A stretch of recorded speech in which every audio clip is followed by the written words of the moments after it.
I'm loving these response videos. Um, Sort of makes you feel like you're not in a room by yourself anymore. And it sort of makes me feel that I'm not pushing my ideas and concepts and trying to be a leader of something. Like as soon as you put a channel out there, it's like, I got something to say, listen to me. And that's not really what it is that I'm after. I'm trying to push the conversation that we all need to have, and we all have to be the leaders. Somebody's got something to say, and we're just trying to find our direction, and not one person is going to have the answers to everything. I do believe in an all knowing. Kind of had that experience, but within that all knowing, I also had an all knowing that the only way I'm going to have an even bigger all knowing is when I know everybody else is all knowing. If you can kind of wrap your brain around that one. And the only way we can have that is through conversation. And these response videos I really love because you're participating in the conversation more that way than to just post a comment on somebody else's views. One thing that I'm really, really appreciating is the fact that I put out a response to your perspective, and it could have been taken very negatively, but I really, really appreciate you judging it to be positive, because I'm, as soon as two people have a different perspective, then the opposite perspective you think is going to be negative. And it's just because it's in disagreement with you, but it's a matter of finding that agreement. And um, where to begin? You said so many different things. Judging is something you can't really fight. You can't really, I'm really loving this Bruce Lee concept of go with the flow. You're stronger when you go with the energy. And it's like, okay, we're judges.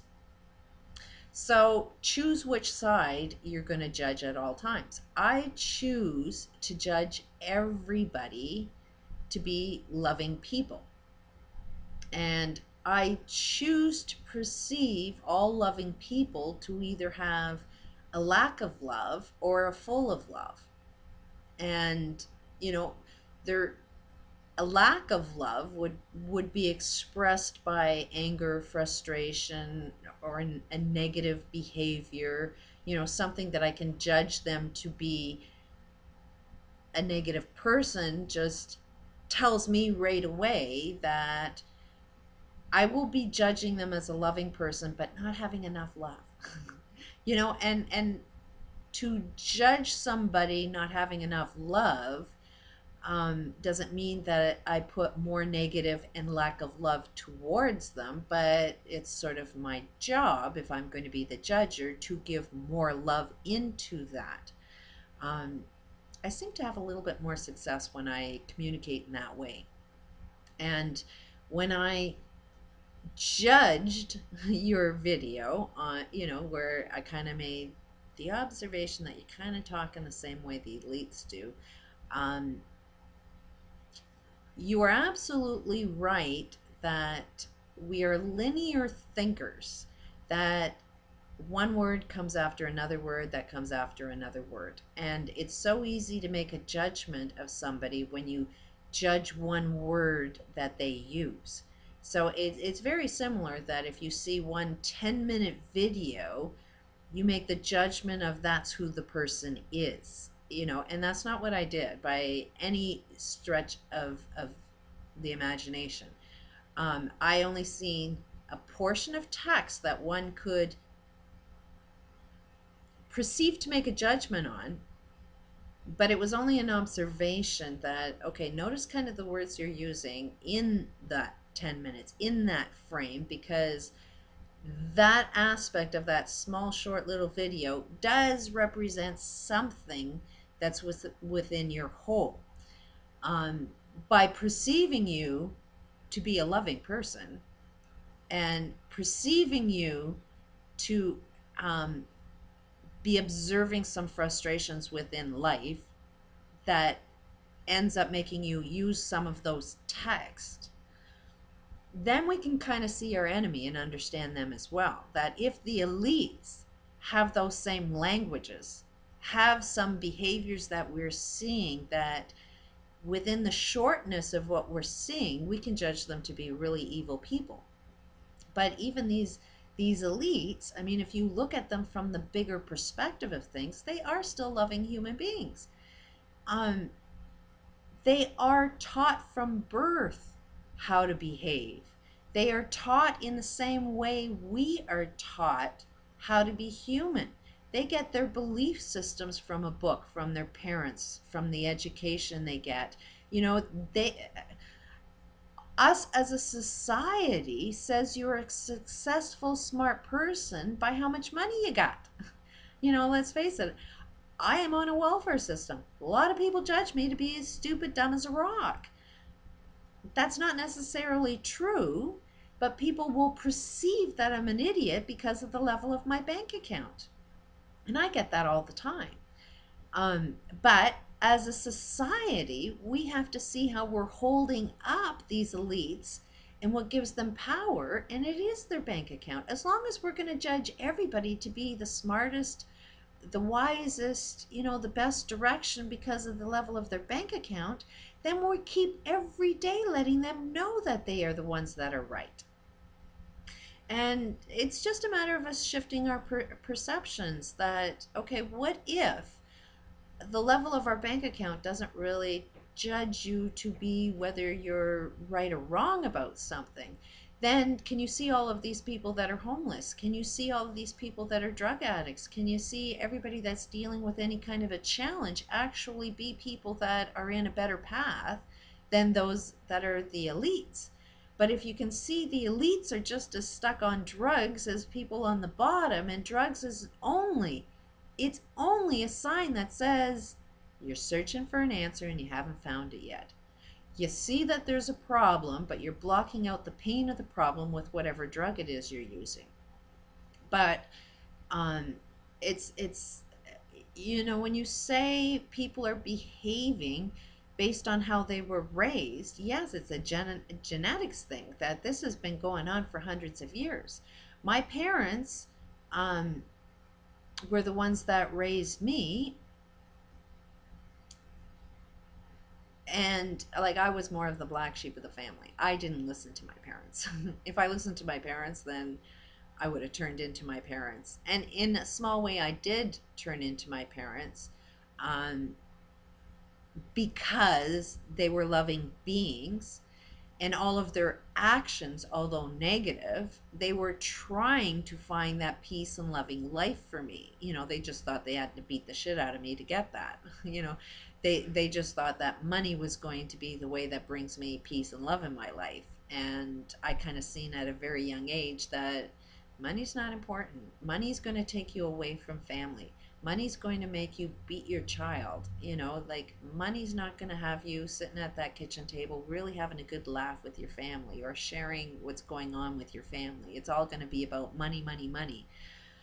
You know, so in a way, the level of anger that they did have was um, the level of love they actually had as human beings, but just lost in how to unfold that fullness of love that, you know, they wanted to express.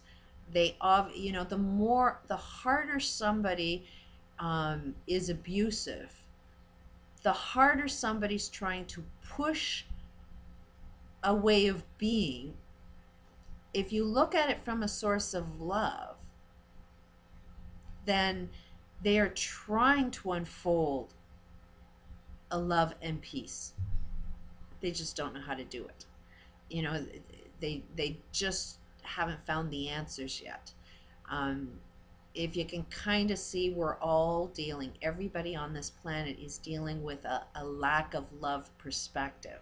and we're dealing with a lack of love perspective, we're all going to fuck up. We're all going to have bad habits. We're all going to um, be creating a world that destroys ourselves. And I'm noticing that when you can fill yourself up with the love, then you know you're on the right path. I mean, when you are loving your life, you're loving your body, you're loving every aspect of the human experience, then you know you kind of got some good information. You kind of got a good path. And when you're stuck in that, then you're reflecting that out into the universe, and everybody else is in agreement with it, which means everybody around you should be happy. Everybody around you should be on a good path. I know I'm not there yet. Why? Because I have a smoking friggin' addiction. Obviously, I'm not loving my life enough. Obviously, I'm not loving my body enough. Obviously, I'm not loving life and having a great sense of faith in humanity yet.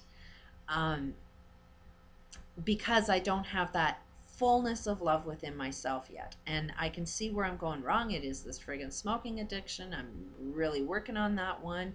But when I quit, when I start showing that love for myself, then world look out, because I plan on spreading that love all over the place. But that's ultimately, how I judge other people is, are they living in a fullness of love or in a lack of love? And when I see anger, frustration, or what can be perceived to be a negative behavior that destroys the value of life, then I know that they're dealing with a lack of love. And it's not for me to put out more lack of love, but to try and understand how I can reflect the meaning of love and how it can be received, experienced, and reflected back to me. When I get that, then I think I'm going to be onto something. It is like, okay, you have this all knowing, but jumping into that all knowing is a different story. And yeah, we're all in process of it.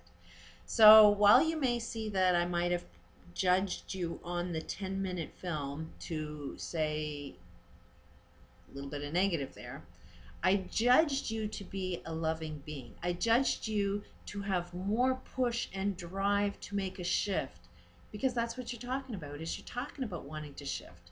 You have more of the driving force that wants a shift. And all I'm kind of saying is we got to watch our words, because our words have power and our words can destroy and influence other people. So that's kind of like within the 10 minutes of ourselves, we have to pay attention to that, because that has more power than the wholeness of ourselves. Just a thought. Peace out. Thanks for the response.